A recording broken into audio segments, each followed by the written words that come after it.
Ngayong araw, isa na namang murang tattoo ang ibibigay ko para kay classmate sa Harvard na laging nangungopya sa akin sa values long quiz. Kidding aside, client requested family silhouette at the beach habang pinapanood ang paglubog ng araw with the compass and pedigree, yung nasa baba na mukhang vines. Eto kasi si client, meron daw 2 anak sa isa niyang asawa. Sa nag-iisa niyang asawa. Marami ang katulad niya na mahilig magpatattoo na alay nila para sa pamilya. Dahil nga sa ang tattoo ay nasa balat nakaborda. Yung iba sa atin, nasa wallet ang family picture, diba? Para sa atin kasi, bukod sa nakaukit sila sa mga puso natin, iba pa rin ang palagi nating nakikita para maalala natin sila kung nasan man tayo, maging malayo man o malapit. Ito na yata kasi ang isa sa pinaka-in-demand na tattoo design. Yung dedicated para sa family. Kaso, sa case na ito ni client, family niya rin lagi sumisita sa mga tattoos niya. Mama niya kasi parang bata pa din ang turing sa kanya kung pagsabihan siya sa tuwing meron siyang bagong tattoo. Yes, bagong tattoo. Kasi naman, etong si classmate mahilig sa tattoo. Meron name, symbols, Roman numeric at Polynesian.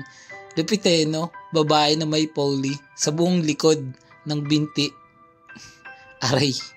At pansin ko nga pala na gaya niya, marami talagang mga babae na ayaw ng mga mainhin na tattoos and vice versa.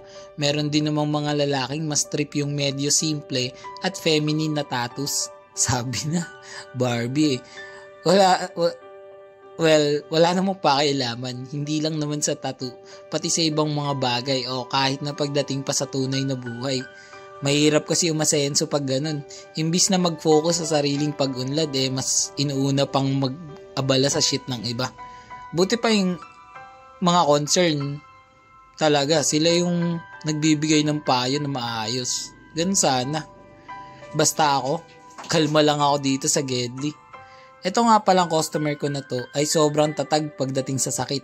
Ilang oras ko na tinutusok, chill-chill lang. Pumipikit-pikit pa nga, pambihira. Tinutulugan lang yung session namin. Sana all, diba? Sabi niya pa, sanay na daw siya.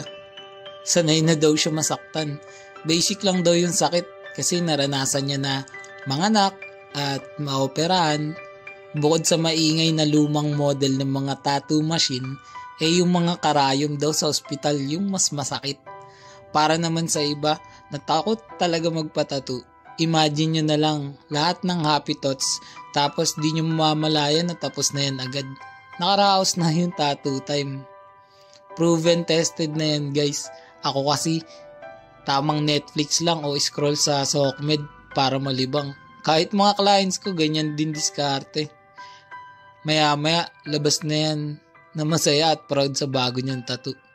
Basta murang tattoo, lagi ako dyan ready. Kaya wag na magpauli. Message na me. Dali.